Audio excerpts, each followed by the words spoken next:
Hey everyone, welcome back to the 443 Security Simplified. I'm your host, Mark the Liberty, and joining me today is Corey Gollums, my precious one-ring key knockrider. of like all the references of things that we talk about in this episode, you went with the one that is just absolutely not going to make sense. Okay, Unless you see one little detail that we say in one little, just don't use classic keys that act as one ring to rule them all. That's the reference. You'll find out soon.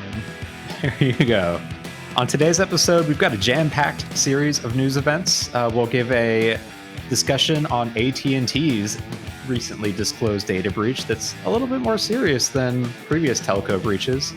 We'll give an update to the ongoing Ticketmaster breach saga, a blog post from JFrog on a potentially serious supply chain attack that they think was stopped, and then we will discuss Blast Radius, the latest protocol vulnerability affecting a authentication service that a lot of us still use every single day. So you're telling me we don't have any stories about how Gemini solves cybersecurity forever? Gemini is not going to solve a single thing under the sun. So who cares about Gemini? It'll be ChatGPT. ChatGPT will solve cybersecurity forever then. Honestly, stronger chance of that one. I think Google has lost the game. But with that, let's go ahead and blast our way in.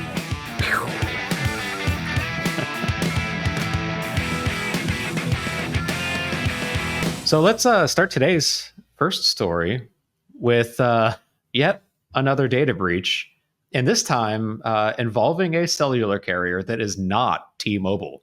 So I, for one, am actually really excited about this one. Unfortunately, I am less so, considering this one's mine. Granted, let's be fair, Walter. T-Mobile has had many in a row. This one has had them before too. Like, what mobile company hasn't had them at this point? Exactly. And honestly, so I guess let's get into the meat of it, because this is a little bit more of a potentially serious one. So AT&T disclosed just this last Friday that it had suffered a breach resulting in the loss of phone records and information for, quote, nearly all of its customers. The stolen data includes phone numbers, both cellular and landline, and records for both calls and text messages during a period of May 1st, 2022 through October 31st, 2022.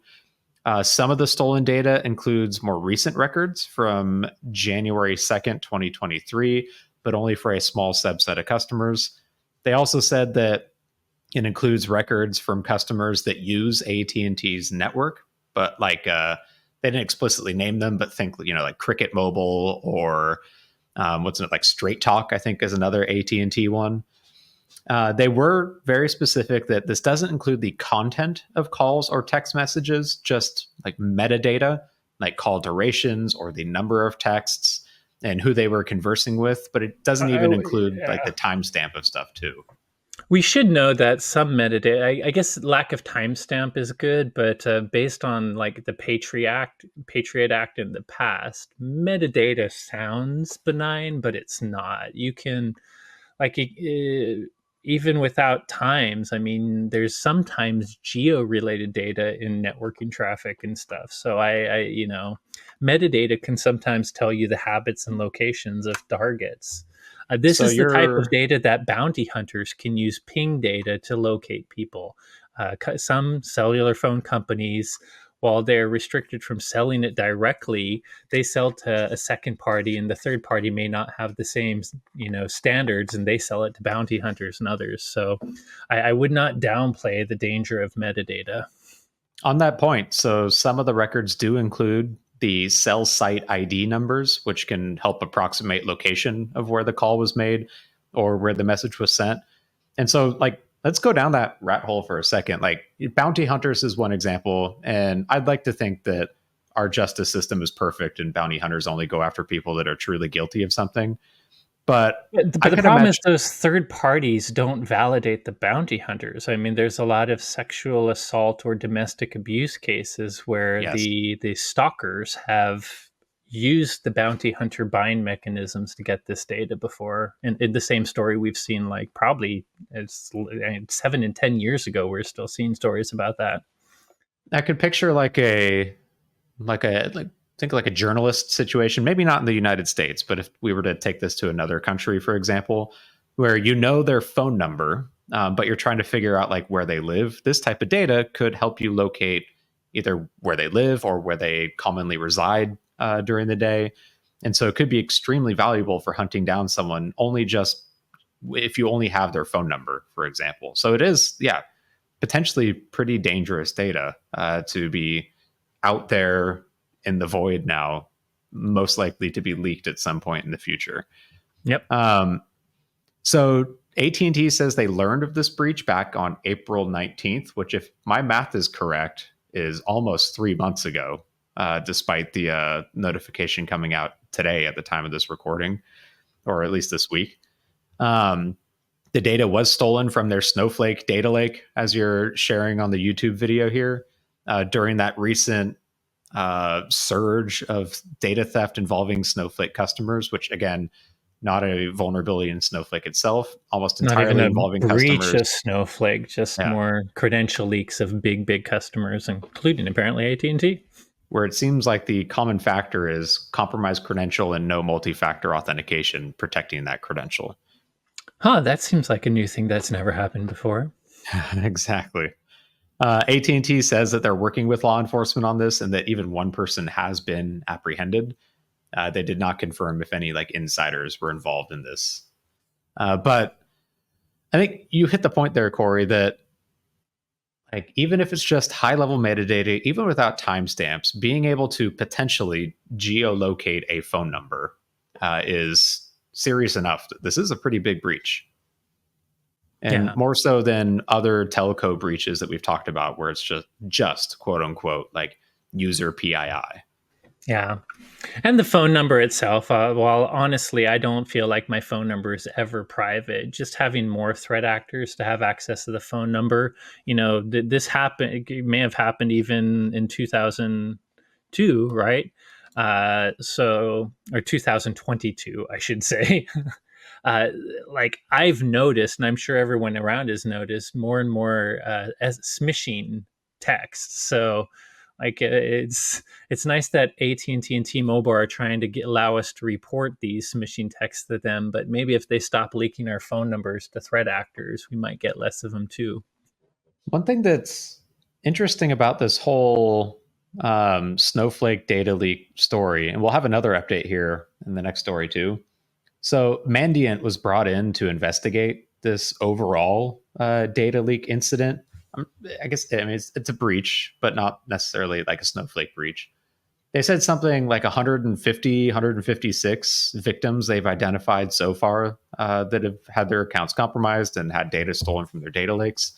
We We've have seen a so bunch many of numbers, but I think that like when we first reported it, for some reason I remember 110. So I feel like that the number of customers having credential leaks in the Snowflake thing, it's not adjusting by a scale of thousands, but I feel like it's this going up. slowly ticking up a little bit.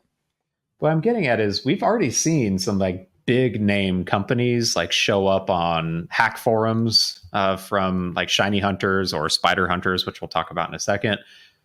And I would have anticipated something like this to have shown up like with extortion demands. And so the fact that it hasn't, that someone has this data, they can clearly tell like what it is, like call records and text records associated with Americans that use AT&T or really anyone that, like, I wonder why have we not seen this show up, and what are they potentially using it for? If they just not gotten to parsing the data that they stole, or could be many things. I mean, you and I recently, even as of a few days ago, talk about the what's the timeline of credential leaks.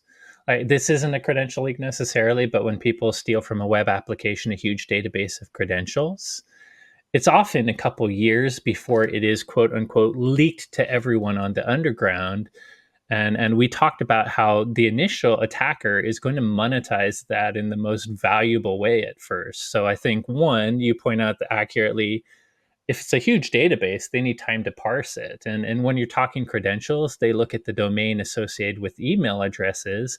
But depending on how this data is, they probably have to look at a group of like, maybe they start with government and political and journalist names that they can find in the list. So I think you're right that probably some is parsing. then before you just sell this big database as a one-time payment for all of it, of course you're going to piecemeal it, because maybe if you get the right government person, you can sell it for $100,000 to some state sponsored. I'm making up numbers here, but you get my point. There's going to be certain names that are very valuable that they'll sell one at a time, but then they'll want to keep making money from it. So I think it just Mark knows this just as well as I do. I'm just talking about it, but I feel like it takes them a little time to figure out the value of the data they have, and then they try to get the most return for small pieces of data at a time, at the point where they've sucked most of the value out of it, and then it's just a ton of consumers, and then they maybe try to sell the whole thing for 10K, then people stop buying that, and then they sell it for 1,000K, people stop buying that, and then it just eventually shows up everywhere. And that's So the thought I was trying it's to just steer you time. Yeah. towards. Oh, I'm sorry. Yeah, I figured you were going that Because direction. like this is potentially very valuable data in the right hands. Like I don't think random bozo on hack forums going to buy stolen data, this will necessarily be valuable to them, but thinking hostile nation state trying to track down Yeah. owners of phone numbers, like Russia trying to off more folks, this could be very valuable. Half the underground forums normal people can get to, like breach.to or whatever the new domain for it is every time the FBI takes it down. If you can get to that forum without paying a lot of money or proving criminal intent, it's not the real underground. So there are probably levels of underground that only really deep threat intelligence people that have gotten into those forums over time, perhaps even doing gray hat activities in order to be allowed on. So I bet you there is a more private and less public forum somewhere on the dark web where they start selling it at first. But by the Mhm. time it gets to the ones that are easy to get to, it's probably long past it's probably the data is people have used a good amount of the most valuable data in whatever that breach type is. Yep. And I I will guess, say, but oh, sorry, go ahead. well, go ahead. This is the way we should end. I think is what customers should. If you happen to be an Yes. AT&T customer, I just wanted to mention that AT&T does have a site up for customers, not only explaining it, but also kind of explaining what you should kind of consider if you are affected by it. So Yep. at least for individuals, if you're an AT&T user, there is a practical takeaway for you to check out if you need to. Exactly. And I guess my last thought on this was 3 months is a pretty long time in Yeah. the modern era of breach disclosure, especially Especially for when we something know like there's this. states that for a mandatory data breach disclosure have there is once I think it's Vermont that is only 1 month required. So lawfully, there's some places you might have to do it quicker. However, I think anyone that's gone through an incident knows that sometimes law enforcement itself will create orders that prevent you from sharing data until they're have done helped with they don't want to scare off the hacker if there's something still going on or forensic information they can use to pursue this attacker. Exactly. Sometimes law enforcement doesn't want to really let the threat actor know the cat's out of the bag. So my only guess, like I assume AT&T would follow the law and would at least do mandatory stuff. So there's things we may not know where, did it take that long for them to figure it out and do it? Are they behind on Vermont? Or is it maybe they were asked not to disclose by outside organizations until they all did some sort of coordinated effort? That's what I am probably leaning towards. Just considering Yeah. the type of data here, it could be valuable to keep it secret that they're aware while law Yeah. enforcement investigates. It is something that I wish we could know, because we 90 days is a while now for something that really affects a lot of people. So we would want com- consumers are going to start to judge companies by how good they are and how transparent they are at security. So even AT&T, it will be in their best to their best advantage to disclose earlier, just to have customer trust. They might care, why did it take 90 days? So it might be even unfortunate to AT&T to have had to wait that long, but hard to say if it's AT&T being slower than others or if it's some other thing we don't know. I think even we have had our we don't have naive eyes anymore. We understand that there's definitely some external influences sometimes. Agreed.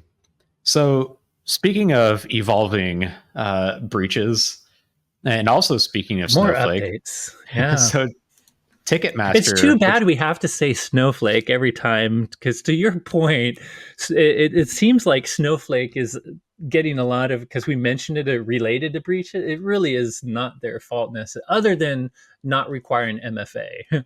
It really yeah, was not their fault. I agree.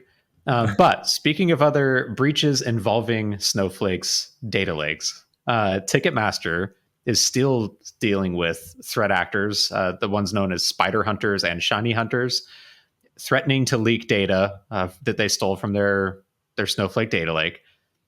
So last week, for example, spider hunters leaked 166,000 barcodes from Taylor Swift tickets. Ticketmaster was quick to respond, saying that those are actually useless. They're part of their mobile ticketing platform that has anti-fraud measures, including rotating those barcodes every second. So one that was valid right now is most likely not valid anymore, even a few minutes later. Spider Hunters, though, came back just this last week saying Ticketmaster is lying about the impact and that they also stole barcodes associated with physical tickets and print at home tickets. And they ended up leaking a spreadsheet with 38,000 examples of these for anyone to have, Is it including tickets 39,000, to, I think? yeah, 39,000, including tickets to artists like Aerosmith, Bruce Springsteen, Foo Fighters, Red Hot Chili Peppers, events like the Cirque du Soleil. Have you And already the case, lost your Seattle roots there in Texas? You forgot Pearl Jam. Come on, you gotta that is a get good this point. Seattle band, the grunge bands in there. Yep. So these barcodes, unlike the mobile tickets, cannot be automatically refreshed. They can only be voided and reissued because they were either physically printed on a ticket that was mailed out or generated for a print at home ticket that's sent via email. Spider Hunters also released a internal document from Ticketmaster on how to turn this data into a printable barcode. So if you want free tickets to one of these artists, Breach Forums is the place to go, apparently. But so Spider Hunters is still attempting to extort Ticketmaster and sell the rest of these barcodes. So it seems like Ticketmaster and their IT team is having a really rough week, or I guess a rough month after those Snowflake breaches. And this one is a little more difficult to like. At least with a print at home ticket, you in theory sent it to an Void it. email, and so yeah, you can void it. Send them an email again saying, "By the way, we suffered a breach, and here's your new ticket." Mailed tickets are a little more awkward because I mean a physical ticket now that you have to reprint, tell them, oh, don't use the other one. Hope that 70-year-old person going to see Fish or whatever is capable of recognizing they're using the right ticket. Like that becomes a quite a bit bigger of a challenge, I think, to recover from. I Absolutely. Is I it, don't by the way, these are horrible hackers. This should not happen. But the pop culture part of me doesn't really have too much sympathy for Ticketmaster. I mean, know. I'm sorry. Couldn't have Uh, happened to a nicer company. yeah, yes. Not only should you increase your security practices, you should probably better your security and anti-monopoly practices too. But Yes. Be a little less monopolistic and I'd have some more sympathy, I think. but yeah, Uh, this is a harder one to recover. It is kind of interesting to see if a Ticketmaster has any response to this response, because we don't judge any company, including Ticketmaster, for having breaches necessarily, because we realize that it's a in the war against hackers, good guys have to do every single darn thing right, and hackers need to just find one little mistake or leak or third party connection. And humans make mistakes. It's actually very difficult in big organizations to do everything perfectly. So we judge companies more on the transparency of their response. So my biggest concern with this is, on the flip side, also, by the way, I don't automatically trust threat actors. If you're breaking into networks and stealing things, you're not really a trustworthy source. But I am, every time a threat group says that a company is publicly lying about something in their PR response, it does tweak my ears up. I don't automatically trust the attacker, but I think transparency is one of the most important things. You can't be transparent about everything. We just talked about cases where law agencies may prevent companies from sharing certain details, and you also really can't share that law enforcement has done that either. So, but certain things we hope to see companies be transparent about. So it'll be interesting to see how this develops, and if it comes to light that the threat actors are actually correct. Yeah. And the evidence is, it's a little bit compelling when you have CVS files and actual, details. So I think, like in Ticketmaster's case, I guess in anyone's case, if you are maintaining such a critical data store, I feel like MFA is probably one of the single most important things you should enable for protecting access to that data. Because you remember, Another like, topic we never talk about, right? yeah, Why exactly. is it that MFA? How many times does the industry have to say credentials, stolen and leaked credentials are, according to Verizon Data Breach Report, 39% of these breaches are this, and MFA is typically the fix. And if you, for some reason, cannot enable MFA, which is not the case with Snowflake, credential rotation becomes important still. Absolutely. Because, for example, the rumors around this one, where it was a third party company, one of their users was compromised by InfoStealer malware like several years prior to this breach. And so even a simple credential rotation sometime over those past few years could have potentially prevented this for By the way, I Ticketmaster. think it is technically possible with Snowflake, but even in the one use case where you can't have MFA, they do provide alternate, like for user accounts with Snowflake, MFA is there and you can use it. But Snowflake is again one of those big database backends where you often have service accounts. There isn't, like, maybe you could argue that the company connecting to Snowflake should use user accounts for everything and not service accounts. But if you do have a service account, you cannot use MFA for it. But Snowflake has a great write up on how you can use key pairs, or you can use what was the other? You can use OAuth, and Yep. they do have alternate authentication mechanisms for service accounts that are better than passwords. But like you say, if you really have to have a service account with a password and you can't use a user account with MFA, you better be rotating it 90 days. Such a And weird even, detail, by the way, because we encourage you not to rotate passwords with MFA because users are not good at actually changing passwords properly. But if you don't have MFA, rotation comes right back to becoming very critical. 100%. Yep. So something tells me, like, I mean, as with probably most people in this world, the threat actors in this case have a vendetta against Ticketmaster. So I'm betting this is not the last story or last bit of the story that we hear from this Yeah, one. these guys were supporting Taylor Swift, who didn't like Ticketmaster for her audience either, I think. Yep. Who do you think Anyways, would, like, if anything is big enough to get Ticketmaster to change their practices? Is it threat actors doing this, or is it just Taylor Swift with all her Swifties? Like, is losing that audience a big enough monetary issue for Ticket? I I wonder which think one it's will the win. US SEC is going to win with their lawsuit to break up the Ticketmaster monopoly. There I we have high go. hopes for that one. Anyways, moving on. So just this last week, actually, like today at the time of this recording, security research firm JFrog, who we've talked about a few times, published a blog post describing how they helped prevent what they call one of the most catastrophic supply chain attacks in history against the Python ecosystem. So JFrog, they do source code analysis, looking for malicious code and secrets that may leak out into both public and private repositories. As part of what they call like a community effort, or like community service effort, they for free scan Docker Hub, npm, which is the JavaScript package index, PyPI, just the Python package index, to look for malicious packages and leaked secrets. And in one of the recent scans, they found a GitHub personal access token from a user that had administrative access to effectively the entire Python ecosystem. So real quick, GitHub personal access tokens, they come in two different flavors. The more modern ones are called granular or fine-grained access tokens, where it's basically, think of it like an API key to authenticate with an account. and you can assign certain permissions to certain repositories with these tokens. So, for example, I could have a personal access token with my GitHub account that gives like read access to a single repository. GitHub has an older, which they call classic personal access token, which basically gives all the permissions the user has on all of the repositories they have access to. It's basically just an API key to assume that user's identity on GitHub. And it was that latter one, the classic one, that ended up leaking into a public repository.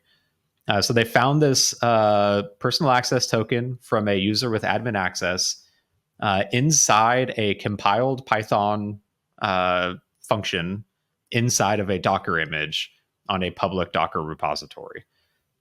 They noted that there's two potential attack scenarios for this. So one where an attacker could backdoor like a basic C Python function. So C Python is like the core of the Python library, I guess, is actually compiled C code. It's not like Python scripts, which are still used either interpreted by Python or even in some core library functions. So it's compiled code, which makes it a little more difficult to find things like a malicious implant, or in this case, a secret. The second scenario, which was extremely frightening, was because this administrator had access to the Python package index like infrastructure, they could have an attacker that had this credential could, for example, tamper with or modify the Python package index infrastructure to just inject malicious code into every single package downloaded from PyPI. This is honestly pretty scary if this had fallen into the hands of an attacker, all from just a simple mistake. Like they walked through how they think that it ended up there. They said that the administrator briefly added an authorization token to the source code they were testing. They then ran that Python script, which got compiled into a .pyc binary. Basically, Python, when you run certain scripts, in order to make it run faster effectively, it'll compile it into binary code and then execute that instead of interpreting the script real time. They then removed the authorization code from their source code file, but they didn't clean out that .pyc file, and they pushed both the clean source code and the unclean compiled code into this Docker image. And what if they had cleaned out the PyC? Would we be where we are? We wouldn't. Would we know? Yeah, exactly. Well, if they had just not pushed it to the repository, you don't necessarily have to. In fact, it's arguably better practices to not to like have a git ignore file that excludes those types of files, just because they aren't updated as frequently as the source code. In good news for this one, though, so as soon as JFrog found this and they realized like the potential impact, like the number of packages and infrastructure this admin had access to, they immediately notified the Python package index's security team, who revoked the token and responded back to JFrog in 17 minutes, which is a pretty dang quick response to this one and extremely impressive from their security team. By the way, I was just going to add that we just got this supply chain issue a few months ago that felt like it could have been horrible with XYUtil, only because it's a super ubiquitous single package all over Linux. But like you say, this one's even worse because it would affect many, many very popular packages. I mean, wow. Yeah. The entirety of the Python ecosystem is how they describe it. Who knew WatchGuard's supply chain predictions would never come true? Supply chain's not a problem. Don't worry, people, you're fine. It is. Honestly, this should be just a wake-up call in general, that a simple mistake like this, like a single user with elevated privileges using an older form of an access token, making one mistake in one file that showed up in a public repo, could have caused extremely damaging outcomes in Python, like the Python. It's nuts. There were some takeaways JFrog had. So, for example, don't just look for secrets in uncompiled like scripts and text files. Specifically, look in compiled code as well too. If you are a software development organization and you're using GitHub, go through and replace all of your classic GitHub. If anything, in any sort of like platform you use for development says classic, you should probably move on. that's well, I don't know. I stuck around with Teams Classic for as long as I freaking could. But that's not like a key thing to development. It's just a messaging application. But Yeah, yeah. Anyways, I get what you're saying. Yes. Um, and then also, when it comes to personal access tokens, make sure you configure them with only the minimum level of access required. Don't just give it like effectively God mode to everything. you are not Gollum. My precious One Ring. Sorry, one Their key to text rule them says on, yes. One or ring one to rule key them to all is a rule bad them idea. all. Yeah. And honestly, this goes beyond GitHub too. Like if you are controlling permissions to an application, take the time to figure out specifically what access you need, grant that, and nothing else. What do Cool. we call That's that? awesome story. Oh, say that. That's the Least privilege, or do we there we now call go. it zero trust? Yep. Wow, 3 stories. Interesting, Mark. There Yeah. definitely couldn't be any other really scary stories affecting us. That has to be enough. One, you want huge But wait, supply software. Uh-oh, there's what? there's more. Oh, shoot.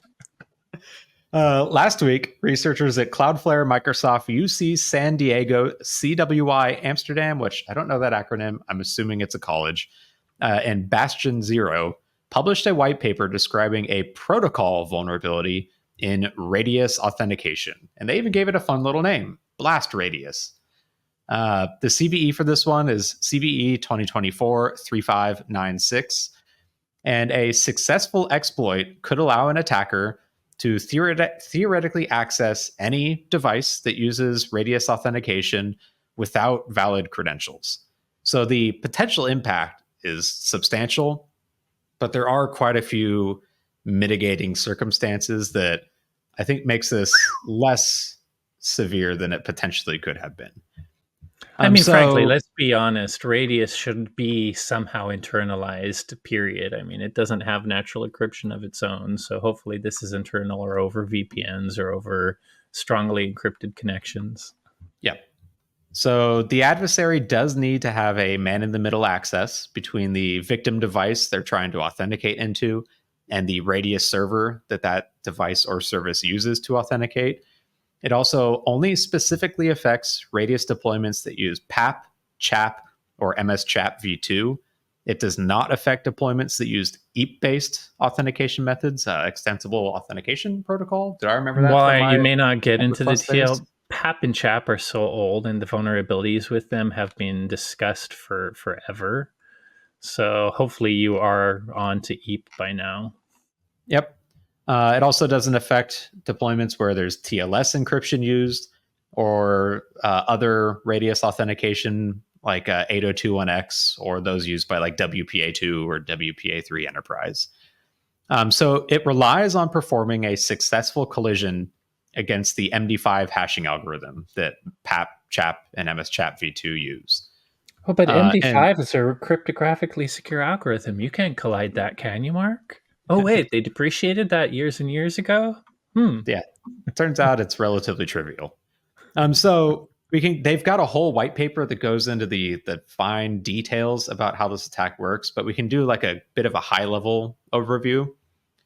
So in the attack scenario, the attacker tries to authenticate to a vulnerable system with just any username and password. Doesn't matter. Neither of them have to be valid for this to work.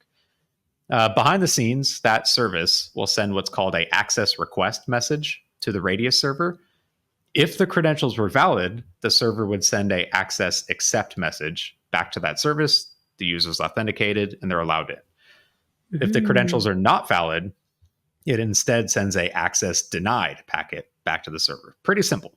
Access request and then either a accept or a deny. What happens if you put someone in between? So the access request includes a like 16-byte random value called the request authenticator. It also includes different attributes that you might use to say proxy this through something else, or from the server side to relay like what groups the user is a member of. So there's different attributes that can be included.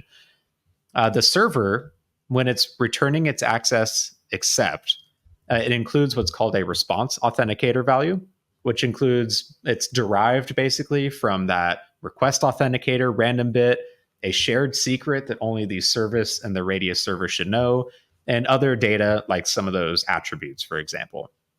So an attacker should not be able to impersonate a Radius server without knowing that shared secret. That shared secret is actually extremely important in Radius, because if you have it, you could impersonate the Radius server and just send your own access accepts all you want. Blast Radius works by intercepting both the access request from the service and the access denied message from the server. And it modifies the access request to include some additional data in the proxy configuration attribute. And it modifies the access denied message to convert it into a valid access accept message. It abuses something in MD5, or an attack against MD5 called a chosen prefix hash collision. Basically, you control the data that is being used to create the MD5 hash. And by modifying that data in a certain way, you can make the computed hash collide with another hash that might be accepted.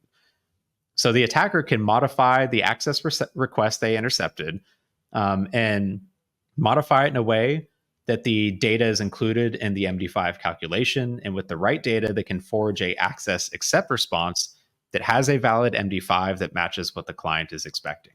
So you have to modify both, intercept both, do your random data modifications till you get an MD5 collision, and then send that back to the service. It'll go, oh, yep, MD5 checks out. This all must be good.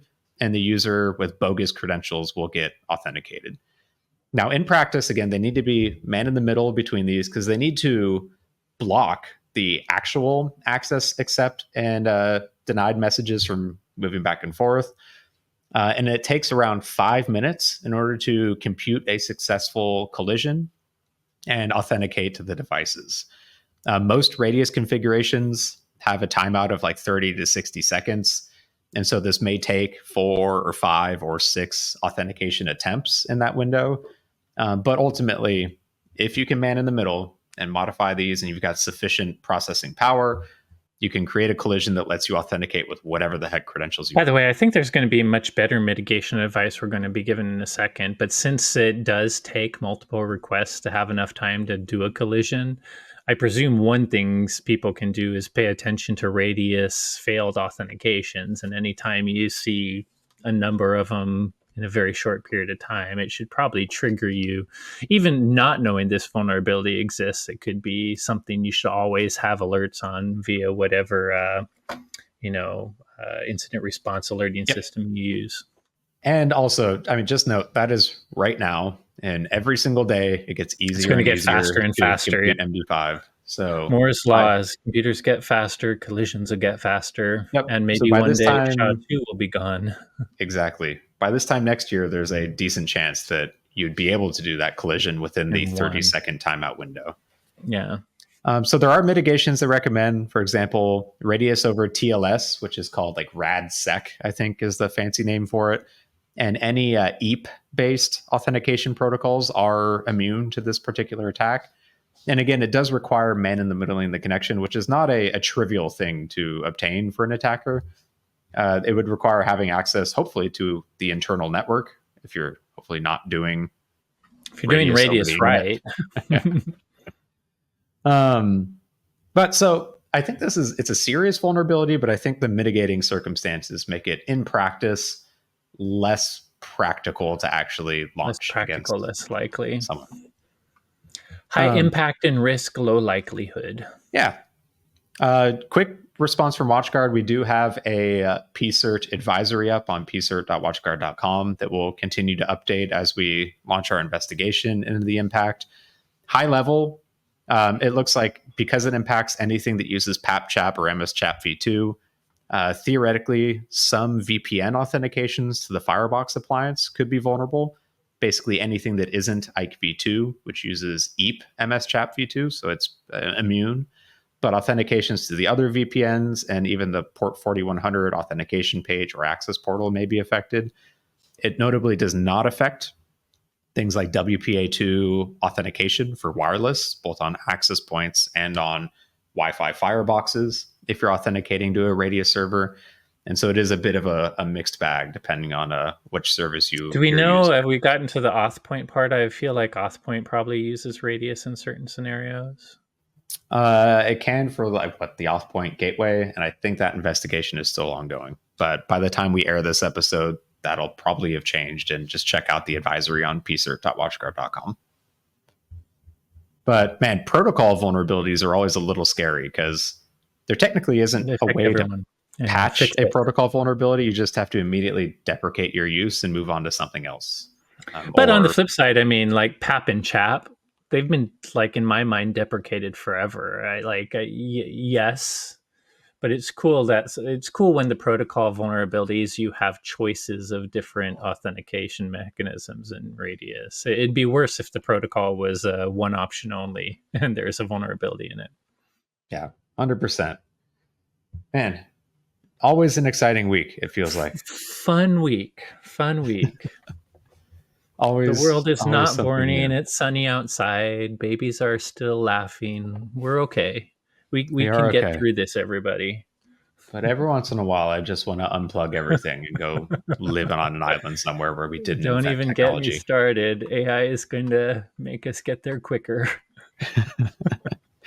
And on that happy note, make sure that you set up MFA and disable Radius. And don't let AI recall everything you do. Heyo.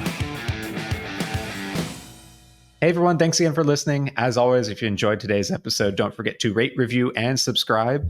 If you have any questions on today's topics or suggestions for future episode topics, you can reach out to us on Instagram. We're at watchguard_technologies. Thanks again for listening, and you will most likely hear from us next week. Have you posted your lunch on Instagram yet? I'm sure inquiring 443 listeners want to know. Send those There's a foodie reason mine pictures, is man. private. You're not like the influencer.